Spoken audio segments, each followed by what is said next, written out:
ਮੁਅੱਜ਼ਜ਼ ਸਾਮਈਨ अस्सलामु अलैकुम। उम्मीद करते ਹਾਂ ਤੁਸੀਂ ਖੈਰ ਖੈਰੀਅਤ ਨਾਲ ਹੋਵੋਗੇ।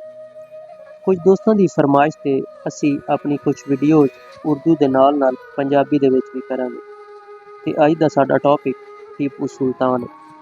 ਟੀਪੂ ਸੁਲਤਾਨ ਕੌਣ ਸੀ ਤੇ ਟੀਪੂ ਸੁਲਤਾਨ ਨੇ ਕੀ ਖਿਦਮਾਤ ਸਰ ਅੰਜਾਮ ਦਿੱਤੀਆਂ ਸਨ। ਟੀਪੂ ਸੁਲਤਾਨ ਦੇ ਪਰਦਾਦਾ ਸ਼ੇਖ ਵਲੀ ਮੁਹੰਮਦ ਬੇਚਾਰਪੁਰ ਸਲਤਨਤ ਦੇ ਫਰਮਾਰਵਾ ਮੁਹੰਮਦ ਆਦਿਲ ਸ਼ਾਹ ਦੇ ਅਹਿਦ ਹਕੂਮਤ ਵਿੱਚ ਆਪਣੇ ਬੇਟੇ ਮੁਹੰਮਦ ਅਲੀ ਦੇ ਨਾਲ ਦਿल्ली ਤੋਂ ਗੁਲਬਰਗਾ ਆਏ।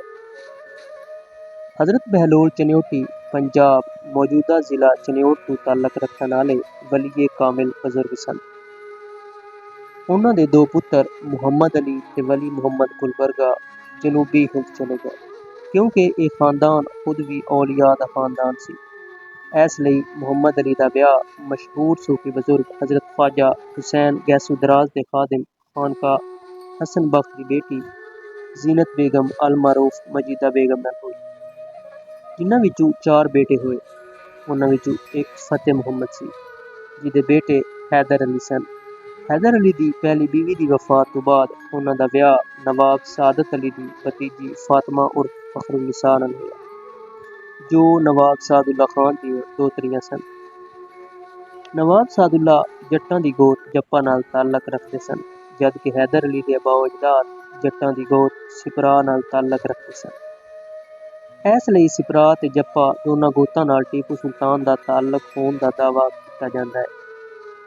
ਟੀਪੂ ਸੁਲਤਾਨ ਦੇ ਖਾਨਦਾਨ ਦਾ ਦਿੱਲੀ ਤੇ ਦੱਖਣ ਤੱਕ ਪਹੁੰਚ ਜਾਣਾ ਇਸ ਜ਼ਮਾਨੇ ਦੇ ਹਿਸਾਬ ਨਾਲ ਆਮ ਜਿਹੀ ਗੱਲ ਸੀ, ਕਿਉਂਕਿ ਉਸ ਵਕਤ ਚਨਿਓਟੀ ਸ਼ੇਖ ਬਗਰਜ਼ ਤਿਜਾਰਤ ਤੇ ਸਿਪਾਹਗੀਰੀ ਦਿੱਲੀ ਆਉਂਦੇ ਜਾਂਦੇ ਰਹਿੰਦੇ ਸਨ ਤੇ ਦਿੱਲੀ ਵਿੱਚ ਚਨਿਓਟੀ ਸ਼ੇਖਾਂ ਦਾ ਮਹੱਲਾ ਪੰਜਾਬੀ ਸੌਦਾਗਰਾਂ ਦਿੱਲੀ ਹੁਣ ਤੱਕ ਵੀ ਮੌਜੂਦ ਹੈ। ਟੀਪੂ ਸੁਲਤਾਨ 20 ਨਵੰਬਰ 1750 ਈਸਵੀ ਨੂੰ ਦੀਵਾਨ ਹਾਲੀ ਵਿੱਚ ਪੈਦਾ ਹੋਏ। ਮੌਜੂਦਾ ਦੌਰ ਵਿੱਚ ਇਹ ਜ਼ਿਲ੍ਹਾ ਪੇਂਡੂ ਬੰਗਲੌਰ ਵਿੱਚ ਇੱਕ ਮੁਕਾਮ ਹੈ, ਜੋ ਬੰਗਲੌਰ ਸ਼ਹਿਰ ਤੋਂ 33 ਕਿਲੋਮੀਟਰ ਸ਼ਮਾਲ ਦੇ ਵਿੱਚ ਵਾਕਿਆ ਹੈ। ਟੀਪੂ ਸੁਲਤਾਨ ਦਾ ਨਾਂ ਅਰਕੋਟ ਦੇ ਮਸ਼ਹੂਰ ਬਜ਼ੁਰਗ ਟੀਪੂ ਮਸਤਾਂ ਔਲੀਆ ਦੇ ਨਾਂ ਉੱਤੇ ਹੈ ਤੇ ਉਹਨਾਂ ਨੂੰ ਆਪਣੇ ਦਾਦਾ ਫਤਿਹ ਮੁਹੰਮਦ ਦੇ ਨਾਂ ਦੀ ਮੁਨਾਸਬਤ ਨਾਲ ਫਤਿਹ ਅਲੀ ਵੀ ਕਿਹਾ ਜਾਂਦਾ ਸੀ। ਹੈਦਰ ਅਲੀ ਨੇ ਟੀਪੂ ਸੁਲਤਾਨ ਦੀ ਤਾਲੀਮ ਉੱਤੇ ਖਾਸ ਤਵੱਜੋ ਦਿੱਤੀ ਤੇ ਫੌਜ ਤੇ ਸਿਆਸੀ ਅਮੂਰ ਦੇ ਵਿੱਚ ਉਹਨਾਂ ਨੂੰ ਨੌ-ਉਮਰੀ ਵਿੱਚ ਸ਼ਾਮਿਲ ਕੀਤਾ। 17 ਸਾਲ ਦੀ ਉਮਰ ਵਿੱਚ ਟੀਪੂ ਸੁਲਤਾਨ ਨੂੰ ਅਹਿਮ ਸਫਾਰਤੀ ਤੇ ਫੌਜੀ ਅਮੂਰ ਦੇ ਉੱਤੇ ਆਜ਼ਾਦਾਨਾ ਇਖਤਿਆਰ ਦੇ ਦਿੱਤਾ। ਉਹਨਾਂ ਨੂੰ ਉਹਨਾਂ ਦੇ ਵਾਲਿਦ ਹੈਦਰ ਅਲੀ ਦਾ ਦਾਇਆਂ ਹੱਥ ਸਮਝਿਆ ਜਾਂਦਾ ਸੀ, ਜਿਹੜੇ ਕਿ ਜਨੂਬੀ ਹਿੰਦ ਦੇ ਸਭ ਤੋਂ ਤਾਕਤਵਰ ਹੁਕਮਰਾਨ ਦੇ ਤੌਰ ਤੇ ਉੱਭਰ ਕੇ ਸਾਹਮਣੇ ਆਏ। ਟੀਪੂ ਸੁਲਤਾਨ ਦਾ ਕੌਲ ਸੀ ਕਿ ਸ਼ੇਰ ਦੀ ਇੱਕ ਦਿਨ ਦੀ ਜ਼ਿੰਦਗੀ ਗਿੱਦੜ ਦੀ 100 ਸਾਲਾ ਜ਼ਿੰਦਗੀ ਤੋਂ ਬਿਹਤਰ ਹੈ। ਟੀਪੂ ਸੁਲਤਾਨ ਬਰਤਾਨਵੀ ਸਾਮਰਾਜ ਦੇ ਖਿਲਾਫ ਇੱਕ ਮਜ਼ਬੂਤ ਮਜ਼ਾਮਤ ਫਰਾਹਮ ਕੀਤੀ ਤੇ ਬਰ ਸਗੀਰ ਦੇ ਲੋਕਾਂ ਨੂੰ ਗੈਰ ਮੁਲਕੀ ਤਸਲਤ ਤੋਂ ਆਜ਼ਾਦ ਕਰਾਉਣ ਲਈ ਸੰਜੀਦਾ ਤੇ ਅਮਲੀ ਇਕਦਾਮਾਤ ਕੀਤੇ। ਟੀਪੂ ਸੁਲਤਾਨ ਇੰਤਹਾਈ ਦੋ-ਰਸ ਅਸਰਾਤ ਦੀ ਹਾਮਿਲ ਫੌਜੀ ਇਸਲਾਹਤ ਨਾਫਜ਼ ਕੀਤੀਆਂ, ਸਨਅਤ ਤੇ ਤਿਜਾਰਤ ਨੂੰ ਫਰੋਗ ਦਿੱਤਾ ਤੇ ਇੰਤਜ਼ਾਮੀਆ ਨੂੰ ਅਸਰ-ਏ-ਨੌ ਮੁਨੱਜ਼ਮ ਕੀਤਾ। ਸੁਲਤਾਨ ਨੂੰ ਇਸ ਗੱਲ ਨਾਲ ਇਤਫਾਕ ਸੀ ਕਿ ਬਰ ਸਗੀਰ ਦੇ ਲੋਕਾਂ ਦਾ ਪਹਿਲਾ ਮਸਲਾ ਬਰਤਾਨਵੀ ਅਫਰਾਜ ਹੈ। ਨਿਜ਼ਾਮ ਤੇ ਮਰਹਟਿਆਂ ਨੇ ਟੀਪੂ ਸੁਲਤਾਨ ਦੀ ਤਾਕਤ ਨੂੰ ਆਪਣੀ ਬਕਾ ਲਈ ਖਤਰਾ ਸਮਝਿਆ ਤੇ ਅੰਗਰੇਜ਼ਾਂ ਨਾਲ ਇਤਿਹਾਦ ਕਰ ਲਿਆ। ਟੀਪੂ ਸੁਲਤਾਨ ਤੁਰਕੀ, ਈਰਾਨ ਤੇ ਫਰਾਂਸ ਤੋਂ ਮਦਦ ਹਾਸਲ ਕਰਨ ਦੀਆਂ ਕੋਸ਼ਿਸ਼ਾਂ ਕੀਤੀਆਂ, ਮਗਰ ਕਾਮਯਾਬ ਨਾ ਹੋਇਆ।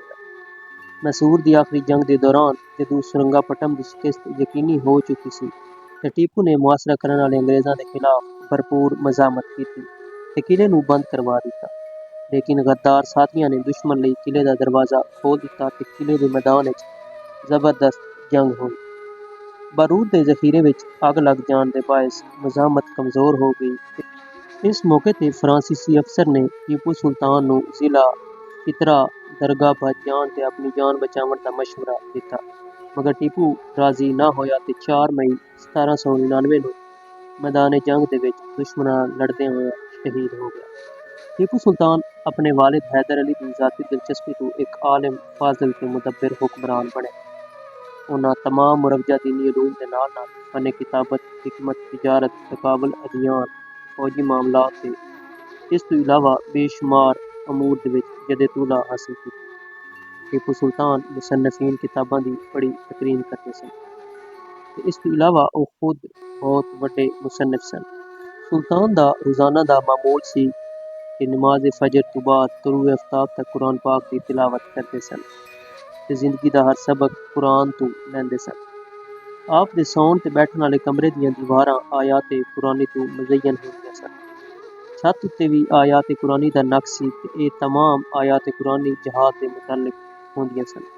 टीपू सुल्तान दा जीवन एक सच्चे मुसलमान दा जीवन सी। ओह मजहबी तअस्सुब तो पाक सन। यही वजह सी कि गैर मुस्लिम उन्हां दी फौज ते रियासत दे अहम अहुदियां ते फाइज सन। टीपू सुल्तान हफ्त बोली हुक्मरान कहे जाते। आप नूं अरबी, फारसी, उर्दू, फ्रांसीसी, अंग्रेजी समेत कई ज़बानां उत्ते दस्तरस सी।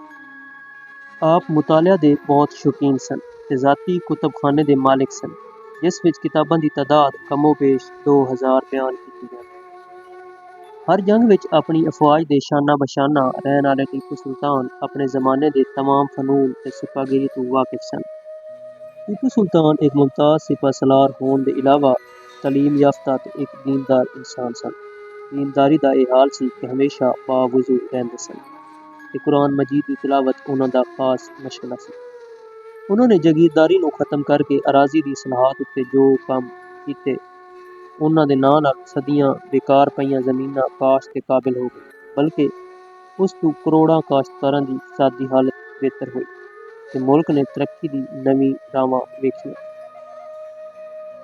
टीपू सुल्तान निहायत ज़हानत, फुर्ती ते बेदार मग़ज़ दे नाल मरहट्टा अफवाज नूं इहो जेहे नफसियाती ते जंगी मुहारत तो भरपूर वार कीते कि मुख्त अरसे दे विच हज़ारां मरहट्टे ढेर हो गए। एक माह दा अरसा गुजरन दे बाद भी मरहट्टी अफवाज सरंगापट्टनम दे विच दाखिल ना हो सकी। टीपू सुल्तान एक सच्चे मुसलमान होने के बावजूद मजहबी तअस्सुब नहीं रखते सन। इसका अंदाज़ा इस गल तो हुंदा है कि जदों आपने मालाबार नूं फतह कीता ते आप नूं पता चलिया कि चंद सिपाहियां ने गरविया जोर ते मंदिर उत्ते तेल या घी छिड़क के अग लाण दी कोशिश कीती तां आप रातों रात सफ़र करके गरवायोर दे मंदिर ते पहुंचे ते उन्हां सिपाहियां नूं सज़ा दित्ती ते फिर मंदिर दी मुरम्मत करवाण दा हुक्म दे दित्ता। एह फरमान जारी कीता कि आइंदा इस शहर दी आमदनी सरकारी खजाने विच जमा कराण दी बजाए इस मंदिर उत्ते लाई जावे। टीपू सुल्तान ने मस्जिदां ते मंदिरां दे दरम्यान कदी कोई इम्तियाज रवा नहीं सी रखिया। जिस तरह मस्जिद उत्ते सुल्तान दियां नज़रां रहिंदियां सन, इसे तरह ही मंदिरां उत्ते भी उन्हां दी इनायत रहिंदियां सन। टीपू सुल्तान मंदिरां उत्ते फकत खजाने लुटा के ओहदा बरा नहीं होए, बल्कि मुश्किल औकात दे विच कई मंदिरां दी हिफाजत कीती। सुल्तान ने हिंदुआं नूं फकत दूर तो ही नहीं सी नवाजिया, बल्कि उन्हां नूं वड्डे वड्डे अहुदियां ते भी फाइज रखिया सी। सुल्तानत ए खुदादाद दा वज़ीर खजाना हिंदू बरहमन पोर्निया सी। यही पोर्निया बाइतबार इख्तियारात दे वज़ीर आज़म मीर सादिक तो बाद सुल्तान दा नायब डोम सी। ईसाइयां दे नाल भी सुल्तान दा रवैया कुछ मुख्तलिफ नहीं सी। सुल्तान ने कई फ्रांसीसी ईसाइयां नूं अपनी सल्तनत विच ओहदे सपुर्द कर रखे सन।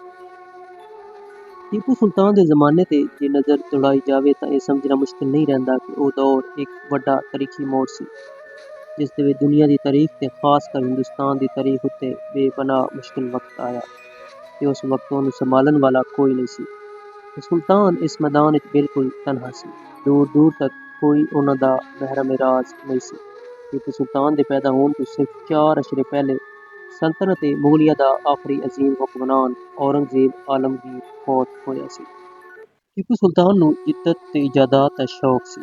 हिंदुस्तान दी तारीख विच पहली दफा टीपू सुल्तान ने मरदमशुमारी करवाई, नवां सिक्का जारी कीता ते उन्हां सिक्कियां दे नां पाक निस्बतां दी बिनाह ते अहमदी, सदीकी, फारूकी, हैदरी ते इमामी वगैरह रखे। दुनिया विच पहला मिसाइल इजाद करन दा सेहरा भी टीपू सुल्तान नूं ਜਾਂਦਾ है। टीपू सुल्तान ने हर शहर ते कस्बे दे किले ते दरवाज़िआं ते पहरेदार मुकर्रर कीते। जिस मुकाम उत्ते चोरी हो जांदी सी तां उत्थे दे पहरेदार नूं जिम्मेदार करार दित्ता जांदा सी। जे मुजरिम गिरफ्तार नहीं हो सकदा सी तां पहरेदार दी तनख्वाह कट के उस चोरी दी तलाफी कीती जांदी सी। जदों मैसूर दी चौथी जंग सेरिंगापटम विच लड़ी गई तां उस जंग विच टीपू सुल्तान दी फौज विच गद्दार पूर्निया पंडित, गद्दार मीर सादिक ते गद्दार गुलाम अली, जो कि गद्दार ए आज़म, मिलत फरोश ते आज़ादी होण दे दुश्मन सन, उन्हां ने दुनिया दी मुहब्बत ते लालच विच आ के अंग्रेज़ां दे नाल साज़बाज़ करके उन्हां नूं सेरिंगापटम दे किले दा नक्शा फराहम कीता। जिस तहखाने विच जंगी समान ते राकट वगैरह पए सन, उस विच दरियाए कावेरी दा पानी छड़वा के ਰਾਕਟ ਨਕਾਰਾ ਕਰਵਾ ਦਿੱਤੇ, ਜਿਹਦੀ ਵਜ੍ਹਾ ਤੋਂ ਟੀਪੂ ਸੁਲਤਾਨ ਨੂੰ ਸ਼ਿਕਸਤ ਦਾ ਸਾਹਮਣਾ ਕਰਨਾ ਪਿਆ। ਉਹਨਾਂ ਗਦਾਰਾਂ ਨੇ ਸੁਲਤਾਨ ਦੇ ਸੈਕੰਡ ਇਨ ਕਮਾਂਡਰ ਸਰਦਾਰ ਗਾਜ਼ੀ ਖਾਨ ਨੂੰ ਬੁਲਵਾ ਕੇ ਚੁਪਕੇ ਨਾਲ ਸ਼ਹੀਦ ਕੀਤਾ ਤੇ ਜਰਨੈਲ ਸੈਯਦ ਗਫਾਰ ਦੇ ਕਤਲ ਉੱਤੇ ਅੰਦਰੂਨੀ ਰਸਤੇ ਮੁਕੱਰਰ ਕੀਤੇ। ਜਦ ਇੱਕ ਇੱਕ ਕਰਕੇ ਸਭ ਵਫਾਦਾਰ ਸ਼ਹੀਦ ਹੋ ਗਏ ਤਾਂ ਆਖਿਰ ਵਿੱਚ ਸਿਰਫ ਸੁਲਤਾਨ ਰਹਿ ਗਏ ਸਨ, ਜਿਨ੍ਹਾਂ ਨੂੰ ਕਈ ਸਿਪਾਹੀਆਂ ਨੇ ਭੇਸ ਬਦਲ ਕੇ ਖੁਫੀਆ ਰਸਤੇ ਤੋਂ ਨਿਕਲ ਜਾਣ ਦਾ ਮਸ਼ਵਰਾ ਦਿੱਤਾ ਸੀ ਤੇ ਕਈ ਦੋਸਤਾਂ ਨੇ ਸਰੈਂਡਰ ਕਰਨ ਦਾ ਵੀ ਕਿਹਾ ਕਿ ਘੱਟ ਤੋਂ ਘੱਟ ਜਾਨ ਬਚ ਜਾਏ। ਮਗਰ ਫਾਤਿਹ ਆਜ਼ਮ ਸ਼ੇਰੇ ਮੈਸੂਰ ਆਪਣੀ ਸ਼ੁਜਾਅਤ ਤੇ ਨਾਕਾਬਲੇ ਸ਼ਿਕਸਤ ਇਰਾਦੇ ਦਾ ਸਬੂਤ ਦਿੰਦੇ ਹੋਇਆਂ ਮੈਦਾਨ ਜੰਗ ਦੇ ਵਿੱਚ ਜਰੀ ਤੇ ਦਲੇਰ ਸਿਪਾਹੀਆਂ ਵਾਲਾ ਮੁਕਾਬਲਾ ਕਰਦੇ ਰਹੇ। ਸਰੰਗਾਪਟਮ ਦੇ ਕਿਲੇ ਤੇ ਦਰਵਾਜ਼ੇ ਉੱਤੇ 4 ਮਈ 1799 ਨੂੰ ਸ਼ਹੀਦ ਹੋ ਗਏ। ਸ਼ਹਾਦਤ ਤੋਂ ਬਾਅਦ ਲਾਸ਼ਾਂ ਸ਼ਹੀਦ ਦੇ ਹੈਬਤ ਤੇ ਜਲਾਲ ਦਾ ਇਹ ਆਲਮ ਸੀ ਕਿ ਗੱਦਾਰਾਂ ਦੇ ਜ਼ਰੀਏ ਫਤਹ ਪਾਉਣ ਵਾਲੇ ਬੁਜ਼ਦਿਲ ਅੰਗਰੇਜ਼ ਜਰਨੈਲ ਨੇੜੇ ਨਹੀਂ ਜਾ ਰਹੇ ਸੀ ਤੇ ਇਹ ਸ਼ਖਸ ਤਾਂ ਹਾਲੇ ਤੱਕ ਜ਼ਿੰਦਾ ਲੱਗਦਾ ਹੈ। ਮਰਿਆ ਹੋਇਆ ਸ਼ਖਸ ਏਦਾਂ ਤਰੋਤਾਜ਼ਾ ਨਹੀਂ ਹੋ ਸਕਦਾ। ਆਖਰੀ ਵਕਤ ਲੜਦੇ ਹੋਇਆਂ ਸੁਲਤਾਨ ਦੀ ਤਲਵਾਰ ਟੁੱਟ ਗਈ ਤੇ ਦਸਤਾ ਹੱਥ ਵਿੱਚ ਰਹਿ ਗਿਆ ਸੀ। ਜਦ ਲਾਸ਼ਾ ਮੁਬਾਰਕ ਕਬਜ਼ੇ ਵਿੱਚ ਲਿਆ ਗਿਆ ਤਾਂ ਹੱਥ ਦੀ ਗ੍ਰਿਫਤ ਟੁੱਟੇ ਹੋਏ ਦਸਤੇ ਉੱਤੇ ਇਸ ਤਰ੍ਹਾਂ ਕਾਇਮ ਸੀ।